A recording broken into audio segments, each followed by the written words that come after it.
Hello students, welcome to my channel. Okay, तो जो आज जे આપણું પેપર છે તે જાન્યુઆરી 2021માં પૂછાયેલું હતું, જે એટી કેટી સ્ટુડન્ટ્સને આવેલું. ઓકે, એટી કેટી સ્ટુડન્ટ્સ જે હતા તેને આ પેપર આપેલું હતું જાન્યુઆરી 2021ની અંદર. ઓકે, એટલે કે લાસ્ટ જે પેપર હતું તમારું ટીવાય બીકોમ સેમિસ્ટર 6નું તે આ હતું, બરાબર. ત્યાર પછી હવે તમારી એક્ઝામ થશે.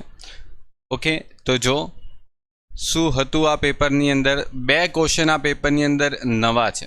બસ એક શોર્ટ ક્વેશ્ચન, એમાં જે આ પહેલો શોર્ટ ક્વેશ્ચન છે તે, અને એક અંદર સમતૂત બિંદુનો એક ક્વેશ્ચન છે તે, બરાબર.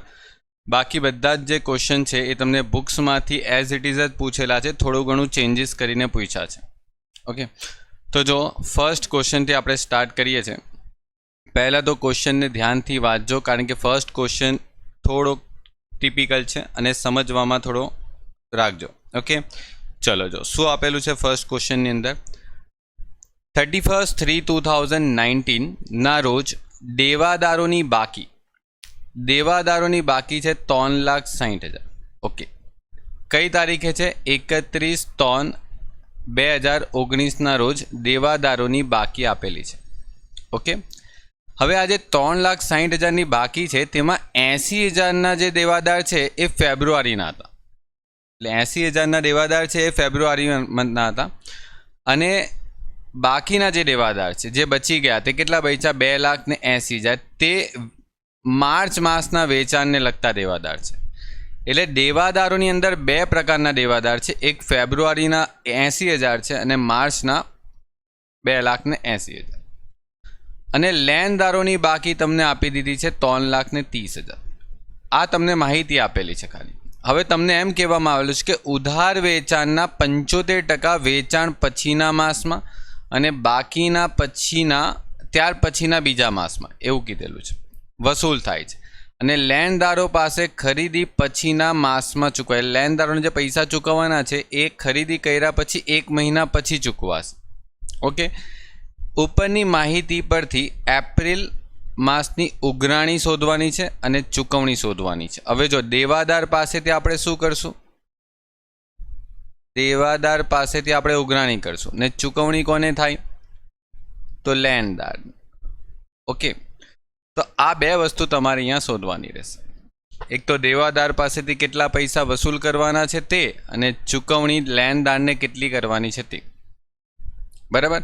હવે જો ક્વેશ્ચનને પહેલાં આપણે સમજીએ કે આને કઈ રીતે સોલ્વ કરાય, બરાબર. પછી આપણે આની વાત આગળ કરીએ. જો જેમ કે આપણે એક જાન્યુઆરી, ફેબ્રુઆરી, માર્ચ, ઓકે, પછી એપ્રિલ અને પછી મે. પહેલાં સમજીએ ક્વેશ્ચનને કે ક્વેશ્ચન બનાવેલો કેવી રીતે છે. હવે વિચારો કે તમને દાખલાની અંદર શું કહેવામાં આવેલું છે કે પહેલો પોઈન્ટ વાંચો. ઉધાર વેચાણના પૈસા તમને ક્યારે મળે છે? ઉધાર વેચાણના જે પૈસા છે એ તમને ક્યારે મળે છે? 75% પૈસા છે ને એ વેચાણ પછીના મહિનામાં. એટલે 75% પૈસા જે તમારા વેચાણના છે એ તમને 1 મહિના પછી મળશે, અને બાકી જે 25% રહી ગયા એ તમને બીજા મહિને મળશે, બરાબર. એટલે જો સમજો કે તમે જાન્યુઆરી માસમાં કોઈ વેચાણ કર્યું, કોઈ પણ કર્યું, અત્યારે આપણી પાસે કંઈ ખબર નથી કે જાન્યુઆરીમાં કેટલું વેચાણ છે. તેના પૈસા તમને ક્યારે મળશે? તો જાન્યુઆરી માસના જે વેચાણ છે એના 75% પૈસા તમને ફેબ્રુઆરીમાં મળી જશે. જેમ દાખલો કહે છે એ પ્રમાણે તો મળી જવા જોઈએ, બરાબર, બીજા મહિનામાં. અને જે બાકી બચ્યા 25% પૈસા એ તમને માર્ચ માસમાં મળી જવા જોઈએ. ઓકે, એટલે તમે વિચારો કે જાન્યુઆરી માસનું જે પણ વેચાણ હશે, બરાબર, એ વેચાણનું કોઈ પણ દેવાદાર બાકી રહેશે આ મહિનાના એન્ડ સુધી. એટલે સમજો તમારું વર્ષ ક્યારે પૂરું થાય છે? 31/3/2000 ને આપણું જે તારીખ કઈ છે? 2019. તો આ જે છે એ આપણું વર્ષની છેવટની તારીખ છે દાખલા પ્રમાણે. જો દાખલા પ્રમાણે અહીંયા આપેલી છે 31/3/2019, બરાબર. તો આ તારીખે આપણી પાસે એક પણ દેવાદાર જાન્યુઆરી માસનો બાકી રહેશે? કોઈ પણ દેવાદારની રકમ જાન્યુઆરી માસની નહીં. એટલે કારણ કે જાન્યુઆરી માસમાં તમને જેટલા પણ વેચાણના પૈસા હશે એ બધા પૂરા થઈ ગયા. જો ફેબ્રુઆરીમાં 75% આવી ગયા, માર્ચમાં બીજા 25% આવી ગયા, એટલે પૂરેપૂરા 100% પૈસા આવી ગયા. પતી ગઈ વાત. હવે અહીંયા આપણે વાત કરીએ ફેબ્રુઆરી માસમાં. હવે ફેબ્રુઆરી માસમાં આપણે કંઈ પણ વેચાણ કર્યું હશે, એનીવે જે પણ કર્યું હોય આપણને નથી ખબર, એના 75% પૈસા તમને મળી ગયા હશે. બરાબર, માર્ચ માસમાં સીધી વાત છે, મળી જ ગયા હશે. અને બાકીના જે પૈસા છે 25% એ મળવાના બાકી હશે કે નહીં હશે? બરાબર, જે એપ્રિલમાં મળવાના છે, જે એપ્રિલની અંદર તમને 25% મળશે, એ પૈસા બાકી બોલાશે. કઈ તારીખે બાકી બોલાશે? 31 માર્ચના દિવસે. એટલે કે આ જે રેટ તારીખ મેં તમને અહીંયા લખી છે ને, આ તારીખે એ પૈસા 25% મળવાના બાકી છે. કયા મહિનાના? ફેબ્રુઆરી મહિના. તો એ ફેબ્રુઆરી મહિનાના જે આ 25% મળવાના બાકી છે ને, 25% મળવાના બાકી છે ને, એ રકમ તો તમને અહીંયા આપેલી છે. જો ફેબ્રુઆરી મહિનાના કેટલા? 80,000. બરાબર, એટલે તમને અહીંયા ફેબ્રુઆરી મહિનાના 80,000 રકમ આપવાની બાકી છે. બરાબર, હવે એના 75% આવી ગયેલા. જે આ 25% રકમ છે ને, જે એપ્રિલમાં મળવાની હતી, તે જ તમને ઉપર આપેલી છે. જો ફેબ્રુઆરી માસના દેવાદાર દેખાય છે, ફેબ્રુઆરી માસના 80,000 થયું. હવે વાત કરીએ તમારી પાસે જો માર્ચ મહિનામાં આપણે કંઈ વેચાણ કર્યું હશે, જો જે પણ કંઈ વેચાણ માર્ચ મહિનામાં કર્યું હશે, તો તમે વિચારો કે માર્ચ મહિનામાં જે પણ કંઈ પૈસા મતલબ વેચાણ કર્યું હશે, એના પૈસા તમને તાત્કાલિક મળ્યા હશે કે પછી એપ્રિલમાં મળશે ને મેમાં મળશે? વિચારો જરા કે તમને માર્ચ માસની અંદર કંઈ પણ વેચાણ કર્યું, જેટલું પણ કર્યું, એના પૂરેપૂરા પૈસા મળી ગયા કે બાકી છે? પૂરા બાકી હશે. જો કારણ કે માર્ચ માસના જે વેચાણ છે એના 75% પૈસા એપ્રિલમાં મળે અને બાકીના 25% મેમાં મળશે. એટલે 75% તમને અહીંયા મળશે અને 25% તમને અહીંયા મળશે.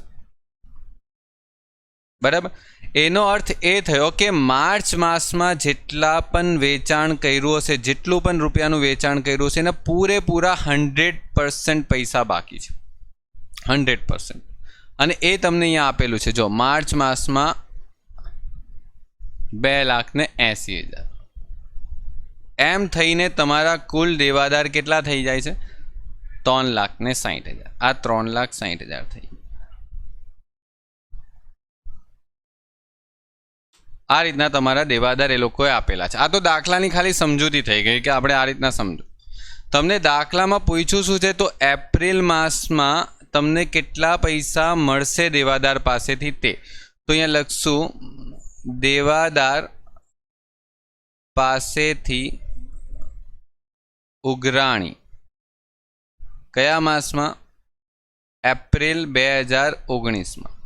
તો જો ફેબ્રુઆરી માસના કેટલા પૈસા મળવાના બાકી હતા? 80,000. તે 80,000 તો મળી જશે, પરંતુ માર્ચ માસના જે પૈસા હતા કેટલા? 2,80,000. એના કેટલા રૂપિયા મળશે? આ 2,80,000ના કેટલા રૂપિયા મળશે? ખાલી 75% જ રૂપિયા મળશે. બરાબર, એટલે 2,80,000ના 75% કરશો, બરાબર, એટલે તમને મળશે 2,10,000. એટલે 2,10,000 વત્તા 280 એટલે તમે 2,90,000 તમે કહી શકો. આ થઈ જાય તમારો જવાબ. બરાબર, ધ્યાનથી સમજો. ઘણા બધા છોકરાઓ અહીંયા છે શું ભૂલ કરેલી ખબર? આ 80,000ના પણ 25% કરેલા. જે વાત ખોટી છે, આ ખોટું થશે. 80,000ના 25% શું કામ થાય? 80,000 પોતે 25% જ છે. 80,000 જે તમને આપેલા છે તે પોતે 25% જ આપેલા છે, કારણ કે તમને ફેબ્રુઆરી મહિનાના દેવાદારની રકમ આપેલી છે.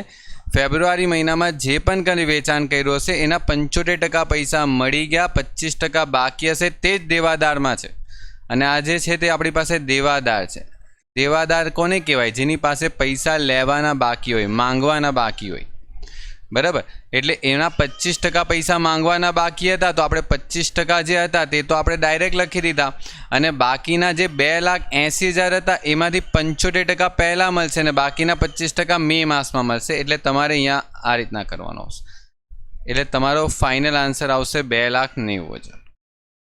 તમારો સોલ્યુશન આ આવશે. બરાબર, આ તો મેં તમને જે સમજાવ્યું ને દાખલાની સમજૂતી સમજાવી, કારણ કે એના વગર સમજ જ નહીં પડશે. અને એક સિમ્પલ કેલ્ક્યુલેશન વગરની ગણતરી, મતલબ દાખલામાં આપેલ છે લેણદારો કેટલા છે 3,30,000. એટલે તમારી પાસે 2019 લેણદાર કેટલા છે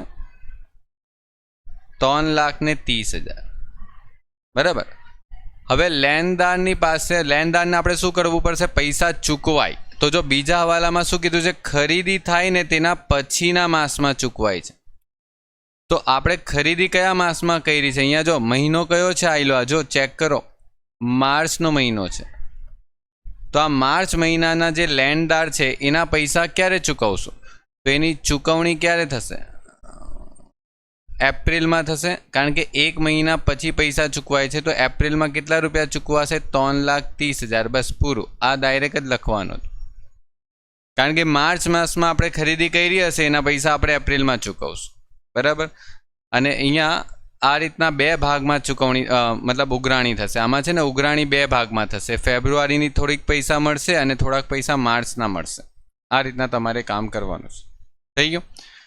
તો જો આ એક 3 માર્ક્સનો ક્વેશ્ચન હતો, અને આ 3 માર્ક્સના ક્વેશ્ચનની અંદર તમને જે આ માર્ક્સ હતા તેમાં આ 1 માર્ક્સ 2 માર્ક્સ આનો હતો અને આ 1 માર્ક્સ આ પોઈન્ટનો હતો. ખાલી આટલું જ કરવાનું હતું, બાકી કંઈ જ નહીં કરવાનું હતું. બરાબર. પણ મેઇન વસ્તુ તમારે દાખલાને સમજવાનું હતું કે દાખલામાં કઈ રકમ કઈ રીતે સેટ કરીને આપેલી છે લોકો. ઓકે, ચલો બસ આ એક જ દાખલો ન્યૂ હતો, બાકીના દાખલા તો લગભગ જૂના જ હતા.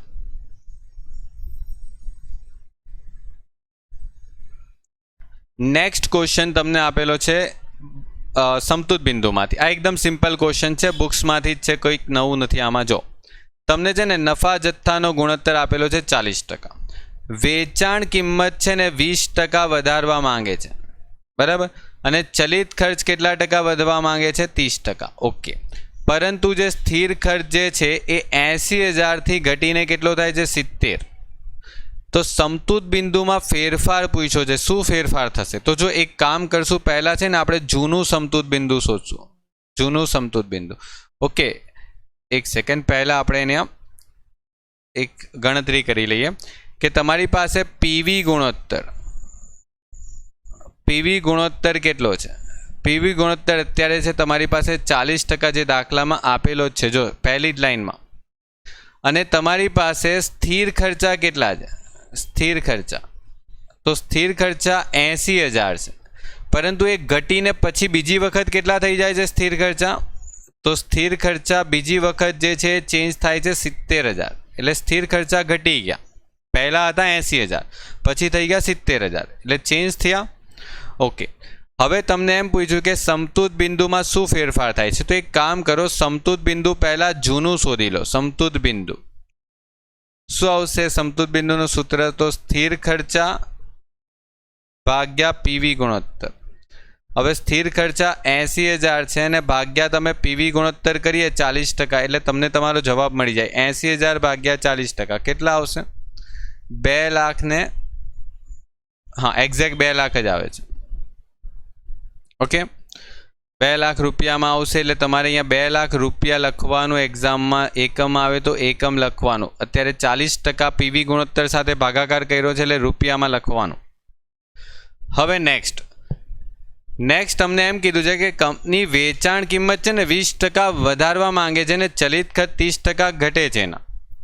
તો હવે અહીંયા શું કરવું પડશે? ધારવું પડશે કે ધારો કે વેચાણ કિંમત આપણી કેટલી? દાખલામાં આપેલી છે વેચાણ કિંમત, નથી આપી, તો ધારો કે 100. તો ચલિત ખર્ચા કેટલા? ચલિત ખર્ચા તો જો જ્યારે પણ વેચાણ કિંમત ધારવી પડે અને ચલિત ખર્ચા તમારે શોધવા પડે, તો જે અહીંયા 40% છે ને એ તમારી પાસે પીવી ગુણોત્તર છે. તો એનો મતલબ એમ થઈ ગયો કે 60% શું થઈ ગયું? તમારા ચલિત ખર્ચા થઈ ગયા, કારણ કે મળીને 100 થવા જોઈએ. મળીને કેટલા થવા જોઈએ? બંને 100. એટલે 60 રૂપિયા ચલિત ખર્ચ થશે ને, તો 40 રૂપિયા તમને શું મળશે? ફાળો મળશે. બરાબર. આ તમારી પાસે જે ધારણા મુજબનો ફાળો હતો તે આવી ગયો. હવે એ લોકોનું કહેવાનું એમ છે કે જે આ વેચાણ કિંમત છે ને તેમાં તમારે કેટલા રૂપિયાનો વધારો કરવાનો છે? 20%. તો આ 20% વધારી દો. ચલો 100ની અંદર 20% વધારી દઈએ તો 120 થઈ જાય. અને 60ની અંદર તમારે કેટલા ટકા ઘટાડવાનો છે? તો સોરી એમાં પણ વધારવાના છે તો 30% વધારી દો. ચલો એમાં 30% વધારવાના છે. વેચાણ કિંમત 20% વધી ને ચલિત ખર્ચા 30% વધ્યા તો 60માં પ્લસ 30% કરો કેટલા આવશે? 78. અને 120માંથી 78 બાદ કરો એટલે તમને મળશે 42. હવે તમે છે ને આના પરથી નવો પીવી ગુણોત્તર શોધી લો. નવો પીવી ગુણોત્તર શું આવશે? ફાળો ભાગ્યા વેચાણ કિંમત ગુણ્યા 100. બરાબર, એટલે તમારી પાસે ફાળો કેટલો છે? 42. તો 42 રૂપિયાનો ફાળો અને વેચાણ કિંમત છે 120. તો 120 સાથે ભાગાકાર કરીને ગુણ્યા 100 કરો કેટલા આવે છે? જો 35% આવશે. 35% થઈ ગયા. હવે આ 35% પરથી તમારે શું કરવાનું છે? સમતુત બિંદુ શોધવાનું છે. પાછું નવું સમતુત બિંદુ. સમતુત બિંદુમાં શું આવશે? સ્થિર ખર્ચા ભાગ્યા પીવી ગુણોત્તર એટલે નફા જથ્થાનો ગુણોત્તર. જો તમારું નવું સ્થિર ખર્ચને જે રકમ હતી ને તે તમને દાખલામાં આપેલી છે. જો 70,000. બરાબર, એટલે તમારી પાસે 35% નવો પીવી ગુણોત્તર આવ્યો એટલે તમે ભાગાકાર કરો એટલે તમને જો પાછા 2 લાખ રૂપિયાનું જ સમતુત બિંદુ મળશે. તમને પૂછેલું છે દાખલામાં કે સમતુત બિંદુમાં કોઈ ફેરફાર થાય છે? તો સમતુત બિંદુમાં ફેરફાર થતો નથી. ફેરફાર થતો નથી. ઓકે, તમારી પાસે જે સમતુત બિંદુ છે તેમાં શું ફેરફાર થાય છે? તો કોઈ ફેરફાર થતો નથી. પહેલાં પણ 2 લાખ હતો અને અત્યારે પણ સમતુત બિંદુની રકમ 2 લાખ જ આવી. કોઈ ચેન્જીસ નહીં. બરાબર, જે હતું તે જ રહેવું, કોઈ ચેન્જીસ નહીં આવ્યું. ઓકે, ચાલો નેક્સ્ટ ક્વેશ્ચન. ઓકે, જો 4 માર્ક્સનો ક્વેશ્ચન છે. 4 પોઈન્ટ શોધવાના છે. 4 ક્વેશ્ચન માર્ક છે. ઓકે, દરેક પોઈન્ટનો 1 માર્ક્સ તમને મળશે. 4 જગ્યા પરની 4 આન્સર શોધવાની તમારે રહેશે. ઓકે, તો જો એકદમ સિમ્પલ છે. બરાબર, ગણતરી કર્યા વગર જ એમ તો શોધી શકાય. બરાબર, પરંતુ આપણે તો 4 માર્ક્સ લેવાના છે તો ગણતરી બતાવેલી વધારે સારું છે. બરાબર, બાકી તમને ડાયરેક્ટ પણ મેં શીખવાડેલું છે. જો કઈ રીતે કરવાનું છે તો જો સમજજો. તમારી પાસે પાવર પહેલાં છે પાવર. હવે પાવરની અંદર તમે જોશો તો 90% કામ કરશું ને તો તમારો ખર્ચો કેટલા રૂપિયા થાય છે? 43,500. બરાબર, 80% કામ કરીએ તો તમારો ખર્ચો કેટલો થાય છે? 40,000. એટલે એનો મતલબ એમ થઈ ગયો કે તમે 10% કામ ઘટાડ્યું ને તો તમારો ખર્ચો કેટલા ટકા ઘટી ગયો? 3500. આ વાત સમજ પડી? તમે જો અહીંયાથી 10% કામ ઘટાડ્યું તો તમારો ખર્ચો કેટલો ઘટી ગયો? 3500 રૂપિયાનો ખર્ચો ઘટી ગયો. તો એક કામ કરો, તમારે 70%ની રકમ શોધવાની છે ને તો 70%ની સામે તમારી પાસે રકમ કેટલી છે? 70% સામે તમારે રકમ શોધવાની છે ને તો તમારે શું કરવાનું છે? જો સમજો, તમારે 80%ની રકમ તમારી પાસે છે 40,000.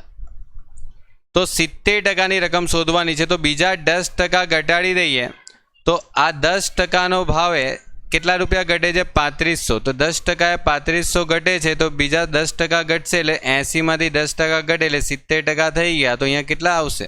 ચેક કરી જો. બોલો, 40,000માંથી 3500 ઘટાડી દો એટલે તમારા રકમ આવી જશે 36,500. થઈ ગયું? એટલે અહીંયા તમારી પાસે 36,500ની રકમ આવશે. બરાબર, તમારી પાસે જો પહેલાં 90%ની રકમ છે. 90% પરથી 80% આવ્યા એટલે 90 પરથી 80 પર ગયા એટલે તમારી પાસે 90 પરથી 80 પર જવા માટે 10% ઘટ્યા. 10% ઘટ્યા તો નીચે ખર્ચ કેટલો ઘટ્યો? બરાબર, 3500. તો બીજા 10% 3500 ખર્ચ પાછો ઘટી જશે એટલે તમારી પાસે જે રકમ છે તે આવી જશે. સિમ્પલ. આ રીતના બી કરી શકાય, બરાબર, આ રીતના પણ કરી શકાય, અથવા તો તમે પેલી ચલિત ખર્ચ અને કુલ ખર્ચ શોધીને પણ તમે દાખલો કરી શકો છો, બરાબર, કુલ ખર્ચ ને ચલિત ખર્ચ શોધીને પણ દાખલો કરી શકો છો, આ પણ ચાલશે. હવે તમારી પાસે છે અહીંયા પરોક્ષ ખર્ચા એટલે પરોક્ષ મજૂરી. હવે પરોક્ષ મજૂરીમાં કેવી રીતે થશે તો જો સમજજો. તમારી પાસે 90% કામ કરવા માટેનો ખર્ચો આપેલો છે દાખલામાં. જો કેટલો આપેલો છે? 27,000. 27,000 એટલે 27,000 90% કામ કરવા માટેનો ખર્ચો છે. 80% કામ કરવા માટેનો જે ખર્ચો છે એ તમારી પાસે આપેલો છે 21,000. એટલે તમારી પાસે જે ડિફરન્સ આવ્યો છે તે 20%નો છે, અને 20% કામ તમે ઘટાડો છો તો તમારી પાસે કેટલા રૂપિયાનો ખર્ચો ઘટે છે? 6,000. આ તમને દાખલામાં આપેલું છે, બરાબર. તમે જો 70 અને 90નું આપેલું છે તો 70 અને 90નો ડિફરન્સ જે છે એ 20% છે, એટલે 20% કામ તમે ઘટાડો છો 90% પરથી તો તમારો 6,000નો ખર્ચો બચે છે. તો હવે છે ને આ 20%ના જગ્યા જો હું એમ કહું કે 10% તમે કામ ઘટાડો તો તમારો ખર્ચો કેટલા ટકા ઘટવો જોઈએ? જો 20એ 6,000 ઘટે તો 10એ કેટલા ટકા ઘટશે? મતલબ કેટલો ઘટશે? 3,000 ઘટવો જોઈએ. 20નો 10 થયા તો 6,000ના 3,000 જ થશે ને, અડધા જ થશે. 20ના અડધા 10 થાય તો 6,000ના અડધા 3 જ થશે, બરાબર. હવે તમારી પાસે અહીંયા ક્વેશ્ચન માર્ક જે છે તે તમારે શોધવાનો રહ્યો. તો તમારી પાસે 70%ની રકમ છે 21,000. 70%ની રકમ છે 21,000. તો તમારે શોધવાનું છે 80%ની રકમ. તો 10%એ તમારો ખર્ચો કેટલો થવો જોઈએ? 3,000. તો 3,000 તમે અહીંયા શું કરી લેશો? એડ કરી લેશો, એટલે તમને અહીંયા મળી જશે 24,000, બરાબર. અથવા તો તમે એમ પણ કરી શકો કે સર આપણે 27,000થી દાખલો કરતે તો ચાલતે, તો બી ચાલતે. જો 90%ની રકમ કેટલી છે? 27,000, બરાબર. તો આપણે જોઈએ છે 80%ની રકમ. તો અહીંયા શું કરવા પડતે? 10% માઇનસ કરવા પડતે. તો 10% માઇનસ કરવા પડતે તો 3,000 શું કરતે? બાદ કરતે. તો તમારો જવાબ કેટલો આવતે? 24,000. આવવાનો તો જો 24,000 જ છે ગમે તે રીતે, બરાબર. ગમે તે રીતે 24 જ આવવાનો છે તમારો જવાબ, બરાબર. એટલે તમારી પાસે અહીંયા 24,000નો ખર્ચો આવશે.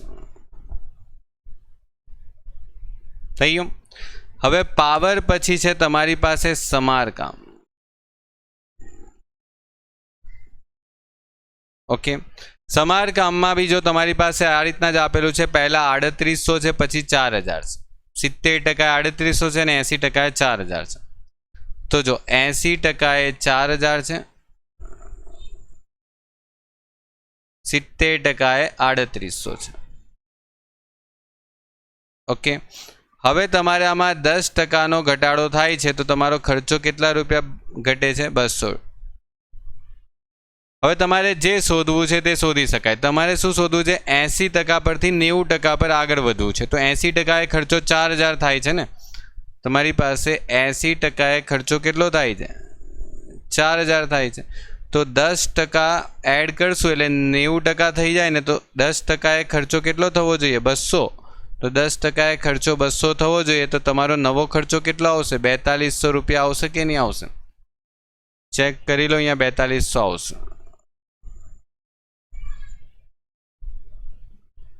ઓકે, તો જો આ રીતના તમે ક્વેશ્ચન ફટાફટ સોલ્વ કરી શકો. ઓકે, ક્વેશ્ચન તમારી પાસે સોલ્વ કરવા માટે આ ટેકનિક્સ પણ છે એક, બરાબર. અથવા તો તમે ચલિત ખર્ચ અને સ્થિર ખર્ચ છૂટા પાડીને પણ દાખલો કરી શકો છો, પરંતુ એમાં પછી ગણતરી થોડી મોટી થઈ જશે. એ મોટા દાખલામાં કામ કરશું આપણે, બસ. નાના દાખલાઓમાં ચાલી જશે, બરાબર. તમે એ રીતે બી ગણતરી કરશો કે સ્થિર ખર્ચ ને ચલિત ખર્ચ છૂટા પાડીને કામ કરશો તો પછી એ ગણતરી હજુ વધારે મોટી થશે. આટલી તો છે જ. હવે જો અહીંયા નેક્સ્ટ સમારકામ પછી શું છે? અહીંયા પગાર. હવે જો પગારમાં તમે જોશો ને તો અહીંયા પણ 20,000 છે, આટલે પણ 20,000 છે, બરાબર. એટલે પગારની વાત કરીએ તો પગારમાં શું થાય છે? જો 90% કામ કરે ને તો પણ પગાર કેટલો રૂપિયા ચૂકવવો પડે છે? 20,000. 80% કામ કરશું ને તો બી પગાર કેટલા રૂપિયા ચૂકવવો પડે છે? 20,000. એનો મતલબ પગાર એ કયો ખર્ચ છે? સ્થિર ખર્ચ છે.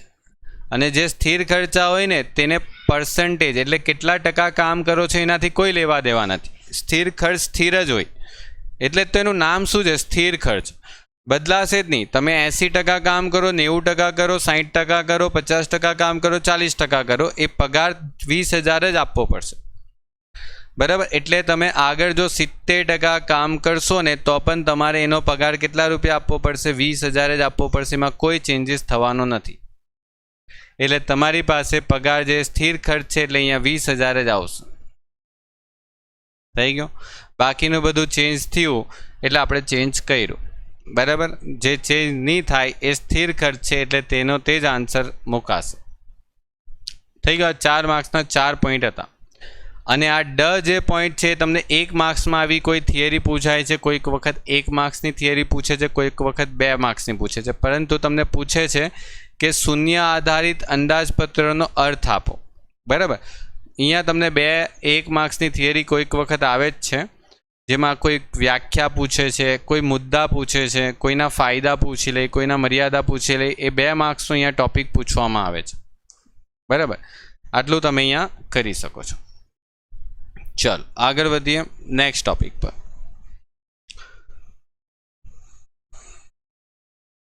जो हवे क्वेश्चन नंबर 2 है, जे लॉन्ग क्वेश्चन है, 13 मार्क्स में पूछायेलो है। रोकड़ बजेट नो क्वेश्चन है, रोकड़ बजेट नो क्वेश्चन है, अने रोकड़ बजेट नो क्वेश्चन 13 मार्क्स में तमने आवे छे, बराबर। तो जो आ क्वेश्चन घणी वखत यूनिवर्सिटी पूछे छे अने 2021 ज्यारे जान्युआरी एक्जाम थई एटीकेटी स्टूडेंट्सनी बहुत इजी क्वेश्चन हता, छतां पण घणा बधा छोकराओ आमां पण पाછી केटी लईने आव्या, बराबर। जो तमने दाखलानी जे लेंथ आपेली छे तेमां कुल 11 हवाला आपेला छे, ओके। तेमां तमे सौथी पहला तमे वांचशो तो तमने शुं आपेलुं छे के हेतल लिमिटेड दर वर्षे पोताना चोपड़ा 31 मार्चना रोज बंध करे छे। आगामी वर्षना पहला 3 मास माटे, पहला 3 मास माटे, पहलो 3 मास कयो आवे? एप्रिल, मे अने जून, ओके। तो एप्रिल, मे, जूनना पूरा थता समय माटे रोकड़ अंदाजपत्र तैयार करो। माहिती नीचे मुजब छे, बराबर। तमने जो अंदाजित वेचाणना आंकड़ा आपेला छे, अंदाजित वेचाणना आंकड़ा, बराबर। एटले कदाच मार्च, एप्रिल, मे, जूननुं वेचाण आटला रुपया थशे ते तमने माहिती आपेली छे। अने मार्च मासमां वेचाणनी પડતર तमने आपेली छे के केटला रुपया પડતર थाय छे ते। माल सामान, मजूरी अने चलित खर्च अने स्थिर खर्च, बराबर। हवे घणा बधा छोकराओ अहींया जे मतलब शीखीने नथी गया हता, बराबर, तेने आ दाखलो बहु अघरो लाग्यो। सौथी सिंपल है, आवा घणा बधा क्वेश्चन चोपड़ी में है। नहीं आवड़ू होय तो एनो मतलब ए ज छे के तमे चोपड़ी खोलीने पण नथी जोई तो ज तमने आ क्वेश्चन नहीं आवड़्यो हशे। जो मार्च मासनुं तमने वेचाण आपेलुं छे तो घणा छोकराओनो क्वेश्चन अहींया ए हतो के सर मार्च मासनुं ज वेचाण आपेलुं छे, एटले मार्च मासनुं ज मतलब वेचाणनी પડતર आपेली छे। तो एप्रिल, मे, जूननुं क्यां गयुं? माल सामान तो खाली मार्चनो ज छे, आ बधी माहिती मार्च मासनी छे। तो माल सामान सर आपणे एप्रिलनो पण जोईशे, आपणे मे महीनानो पण जोईशे, आपणे जून महीनानो पण जोईशे, बराबर। आ बधा महीनानी माहिती आपणने जोईशे, क्यारथी मेळवशो आपणे? तो जो एनी माहिती मेळववा माटे तमारे शुं करवानुं छे जो समजजो। तमने ज्यारे पण 1 मासनी आवी रीते माहिती आपी दई अने बाकीना मासनी तमारे जाते शोधवी पड़शे, बराबर। बधा मासनी कोईक वखत नथी आपता। तो जो शुं करवानुं छे, तमारी पासे 3 वस्तु छे। एक तो माल सामान, ओके, बीजू है मजूरी अने त्रीजू है चलित खर्चा, ओके। आ 3 वस्तु है अने आ 3 वस्तु तमारी पासे कया मासनी है? मार्च मासनी। तो कई नहीं लखी दईए मार्च मासनी है तो पण भले 22,50, 7,50 अने 5 लाख। 22,50,000, 7,50,000 અને 5 લાખ, बराबर। हवे तमारे शुं करवानुं छे? मार्च मासनुं वेचाण शोधवानुं छे, कारण के आ वेचाणनी પડતર छे ने, वेचाण पर પડતર छे। तो वेचाण केटलुं छे मार्च मासनुं? जो 50 लाख रुपया, एटले 50 लाख रुपयानुं तमे वेचाण करो छो ने तेमां माल सामाननी रकम केटली? 22,50,000, मजूरीनी रकम केटली? 7,50,000, चलित खर्चनी रकम केटली? 5 लाख। एटले आ बधा चलित खर्च है। ને ચલિત ખર્ચ હંમેશા વેચાણ પર આધારિત હોય છે. આપણે હમણાં જ સમતુત બિંદુમાં પછી આપણી પાસે જે પેલું ચેપ્ટર છે તમારું પરિવર્તનશીલ બજેટ, એની અંદર બી તમે આ વસ્તુ શીખો છો કે ચલિત ખર્ચા જે હોય છે તે વેચાણ પર આધારિત હોય છે. તમે જેટલું વેચાણ કરશો, જેટલું ઉત્પાદન વધારે કરશો, એ પ્રમાણે તમારા ચલિત ખર્ચા બદલાય. બરાબર? તો તમારે શું કરવાનું છે? આ બધાને વેચાણ સાથે ભાગાકાર કરી દેવાનું. કેટલા આવશે? ગુણ્યા 100. બરાબર? 50 લાખ. પછી અહીંયા પણ 50 લાખ. બરાબર? પછી આટલે પણ 50 લાખ ઇન્ટુ 100. એટલે તમને અહીંયા છે ને 10% મળશે. બરાબર? પછી અહીંયા તમને 15% મળશે અને પછી તમને અહીંયા 45% મળશે. બરાબર? એટલે તમને એટલું ખબર પડી ગઈ કે તમે જેટલું પણ વેચાણ કરો ને એના 45% માલ સામાન છે, મજૂરી 15% છે ને ચલિત ખર્ચ 10% છે. શેના? વેચાણ પર. આ બધું વેચાણ પર છે, કારણ કે જો તમે ભાગાકાર શેના વડે કર્યો છે? વેચાણ વડે. એટલે તમે જેટલું વેચાણ કરશો એ પ્રમાણે તમારી પાસે 45%, 15% અને પછી 10% આ રકમ થશે. તો હવે તમારી પાસે અહીંયા એક ગણતરી કરવાની છે. માલ સામાન, મજૂરી અને ચલિત ખર્ચા. માલ સામાન કેટલા ટકા આવ્યા? 45%. મજૂરી કેટલા ટકા આવી? 15%. અને આ કેટલા ટકા આવ્યા? 10%. હવે આ તો આપેલું જ હતું માર્ચ માસનું, તો જો તમને નીચે જ આપેલું છે 22,50,000. બરાબર? પછી અહીંયા કેટલા આવશે? 7,50,000. અને આ કેટલા હતા? 5 લાખ. બરાબર? હવે એપ્રિલ માસના શોધવા હોય તો કઈ રીતે શોધાશે? ઉપર ટકાવારી આપેલી જ છે. જો 60 લાખના કેટલા ટકા? 45%. કેટલા આવશે? 27 લાખ. તમારું માલ સામાન જે છે એ 27 લાખ થઈ ગયું એપ્રિલ માસનું. પછી પાછા 15% કરો માર્ચ માસના 60 લાખના, સોરી એપ્રિલ માસના, એટલે 9 લાખ થઈ જશે. બરાબર? અને 10% કરશો એટલે તમે 6 લાખ થઈ જશે. અહીંયા 55 લાખના તમારે કરવાના છે 45% પહેલાં તો. બરાબર? આ તમારી પાસે 55 લાખ છે મે મહિનાના, એના 45% કરશો એટલે 24,75,000 તમને મળશે. 15% કરશો એટલે 8,25,000. 8,25,000. અને 10% કરશો એટલે 5,50,000.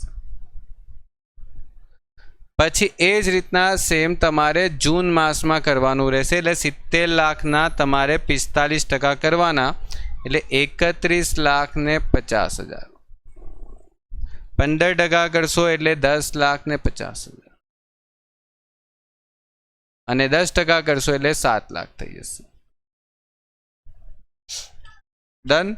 આ બધા મહિનાનો માલ સામાન, મજૂરી ને ચલિત ખર્ચની જે વિગત નહીં આપેલી હતી તે મળી ગઈ.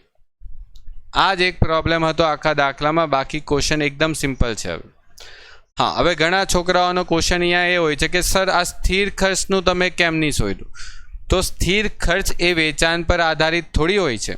સ્થિર ખર્ચ સ્થિર હોય છે, એટલે ગમે તેટલો વેચાણ કરશો, ગમે તેટલું ઉત્પાદન કરશો, ગમે તેટલું ચેન્જીસ કરશો, તમે સ્થિર ખર્ચ જે છે તે 7,50,000 જ રહેશે દરેક કેપેસિટી પર. એટલે દરેક લેવલ પર 750 જ રહેશે.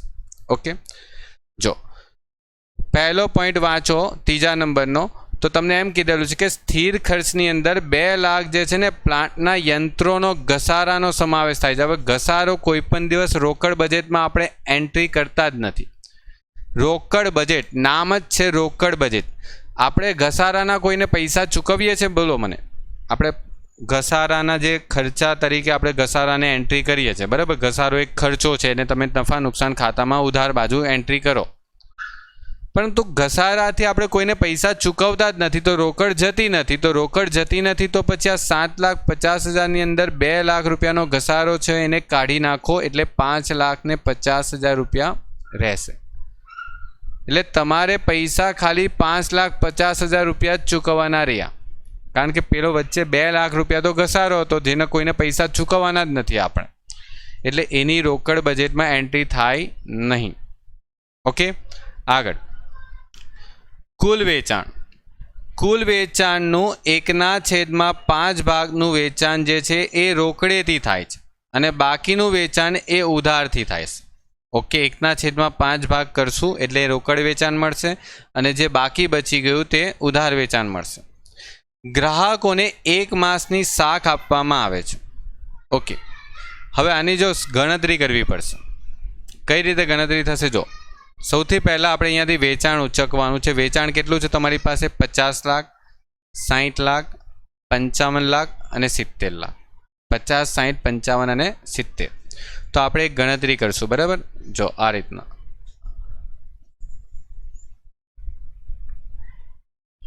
એક સેકન્ડ, આપણી પાસે જાન્યુઆરી ફેબ્રુઆરી છે ને? નહીં, માર્ચ એપ્રિલ મે જૂન. ઓકે ઓકે, માર્ચ માસમાં તમને 50 લાખનું વેચાણ, ઓકે, પછી 60 લાખનું વેચાણ,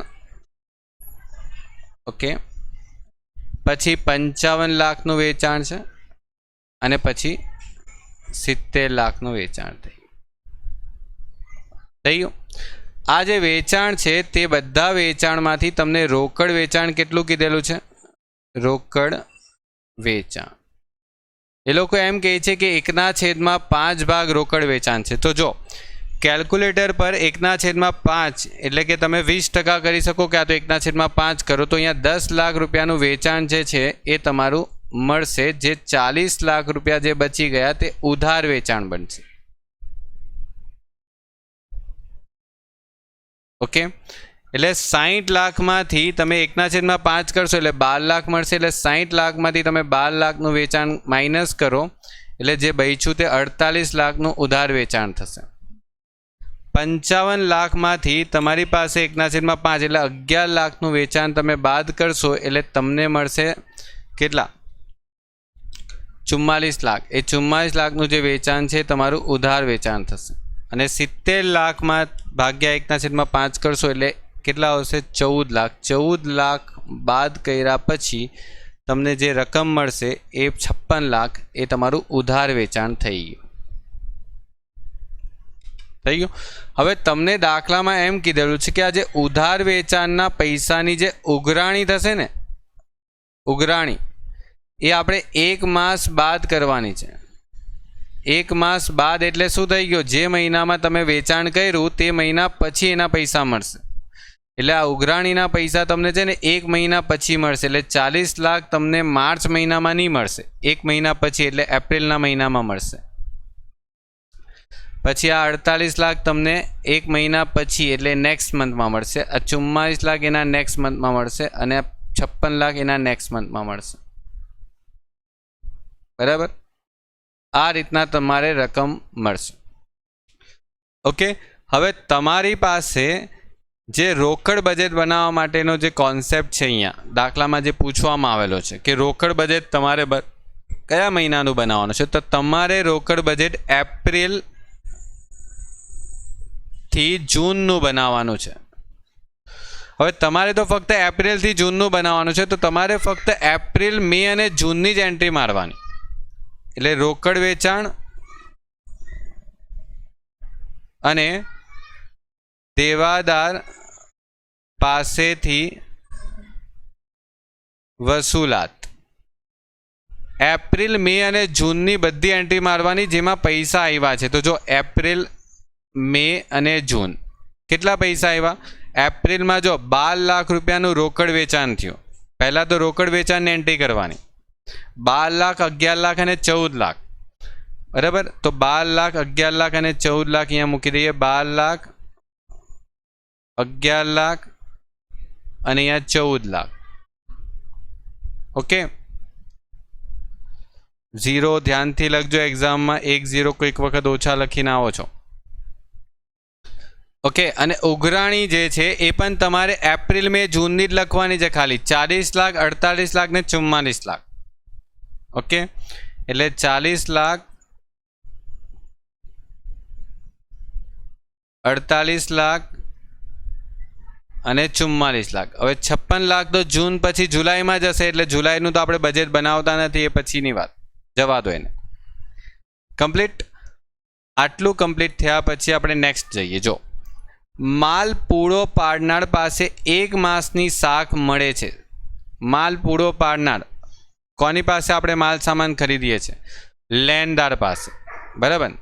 તો માલ પૂરો પાડનાર પાસેથી આપણને 1 માસની શું મળશે? શાક મળશે. 1 માસની શાક એટલે કે તમે જે માલ સામાન ખરીદો છો એના પૈસા તમે એને 1 મહિના પછી ચૂકવશો. એને કહેશું કે આપણે પૈસા 1 મહિના પછી આપશું. એટલે માર્ચ માસના પૈસા તમે એપ્રિલમાં ચૂકવશો, એપ્રિલના મેમાં અને મેના જૂનમાં. બરાબર. એટલે તમારે કઈ રકમ લેવાની રહેશે? તમારે આ જે રકમ છે તેની નોંધ કરવાની રહેશે 1 મહિના પછી. એટલે માર્ચ માસના જે પણ 22,50,000 દેખાય છે તેના પૈસા તમે એપ્રિલમાં ચૂકવશો. એપ્રિલના જે 27 લાખ દેખાય છે તેના પૈસા તમે મેમાં ચૂકવશો. ને મેના 24,75,000 જે દેખાય છે તેના પૈસા તમે જૂનમાં ચૂકવશો. બરાબર. એટલે આ જે ચૂકવણી છે તે આપણે અહીંયા લખી દઈશું. આ જે ચૂકવણી છે તે આપણે અહીંયા લખી દઈશું. માલ સામાન ચૂકવણી 22,50,000 પછી 27 લાખ અને પછી છે 24,75,000. થઈ ગયું.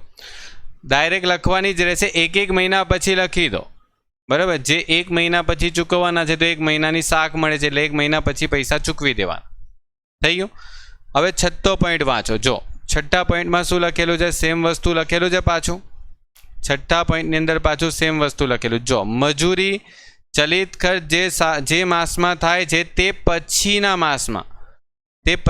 માસમાં ચૂકવાય છે. એટલે એ જ થયું કે જે મહિનામાં તમે પૈસા મતલબ મજૂરી ને ચલિત ખર્ચના ખર્ચો કરો છો તેના પછીના મહિનામાં તમને એના પૈસા ચૂકવવાના રહેશે. તો તમારી પાસે જો અહીંયા મજૂરી અને ચલિત ખર્ચ કેટલા છે? મજૂરી ને ચલિત ખર્ચ કેટલા? જો આ મજૂરી છે, ઓકે, આ ચલિત ખર્ચ છે, ઓકે. આ બધા પૈસા તમારે 1 મહિના પછી જ ચૂકવવાના છે. એટલે તમારે માર્ચ માસના પૈસા એપ્રિલમાં, એપ્રિલ માસના પૈસા મેમાં અને મે માસના પૈસા જૂનમાં. બરાબર. એટલે પાછું એ જ રીતના લખી દઈએ જે રીતના આપણે માલ સામાનમાં લખ્યું છે.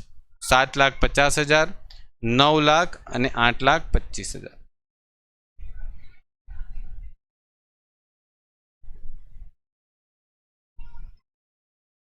$7,50,000, 9 લાખ અને 8,25,000 મજૂરી.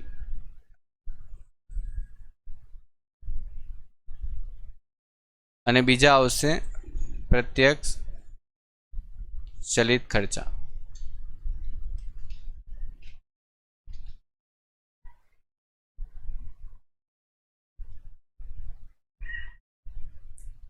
ચલો, બધા ચલિત ખર્ચ કેટલા હતા? ચલિત ખર્ચ હતા 5 લાખ, 6 લાખ અને 5,50,000.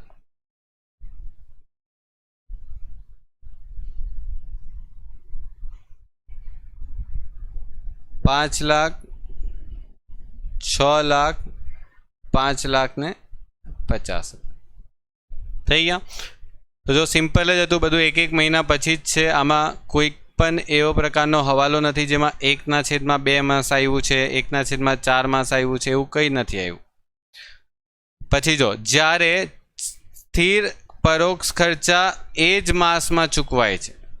સ્થિર પરોક્ષ ખર્ચની વાત કરેલી છે એટલે 5,50,000ની વાત થાય. સ્થિર પરોક્ષ ખર્ચ જે છે તે જ માસમાં ચૂકવાય છે. તે જ માસમાં ચૂકવાય છે. એટલે 5,50,000 જે માસમાં ખર્ચો કર્યો છે તે જ માસમાં પૈસા ચૂકવવાના 5,50,000.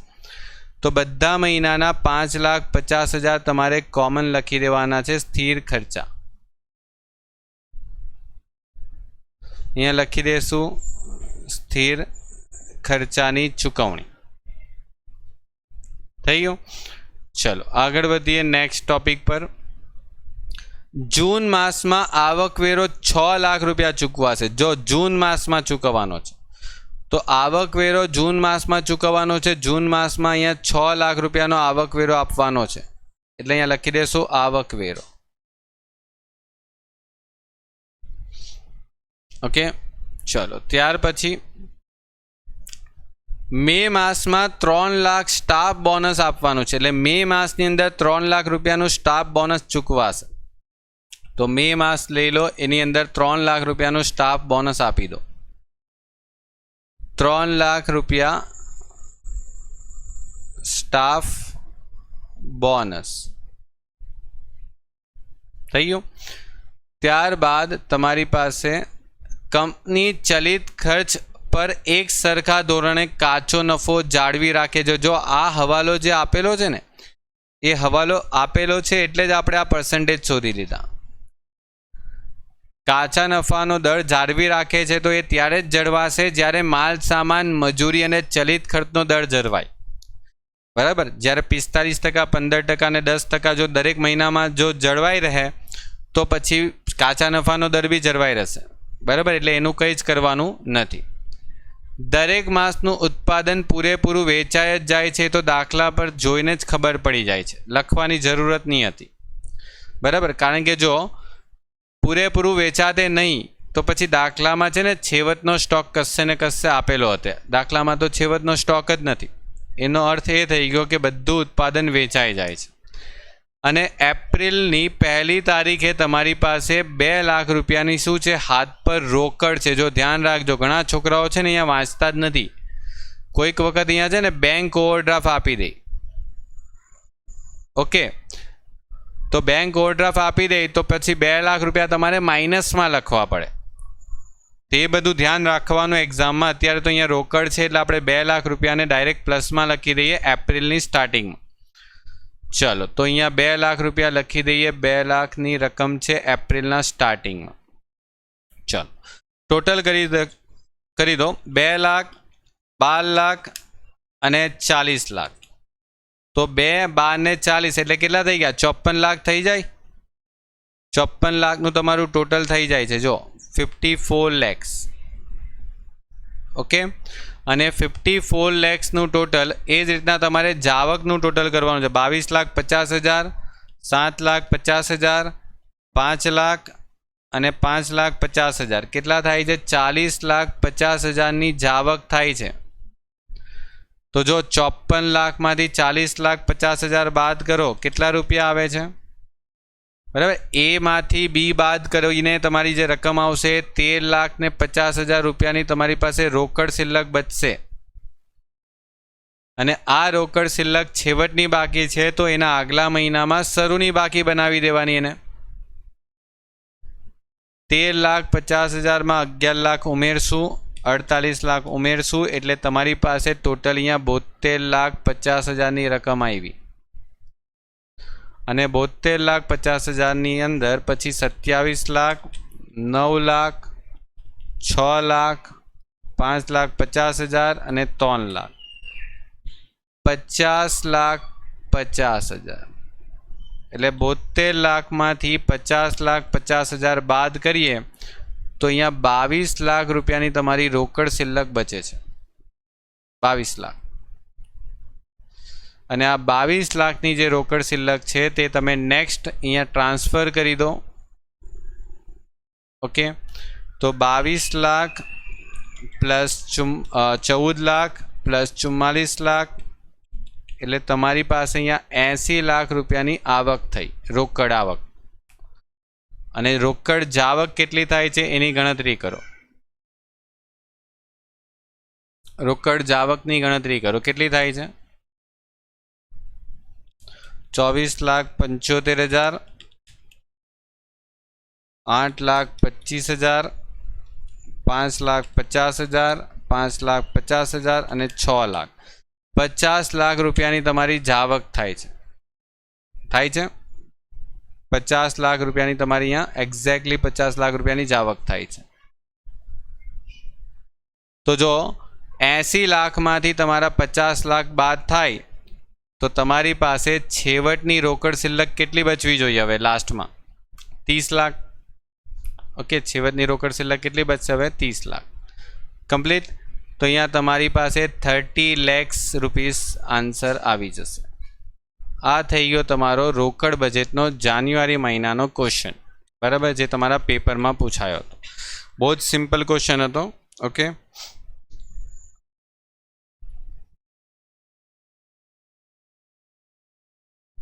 ઓકે સ્ટુડન્ટ્સ, તો મળીએ પછી નેક્સ્ટ ટાઈમ પર આગળના ક્વેશ્ચન સાથે. Good bye.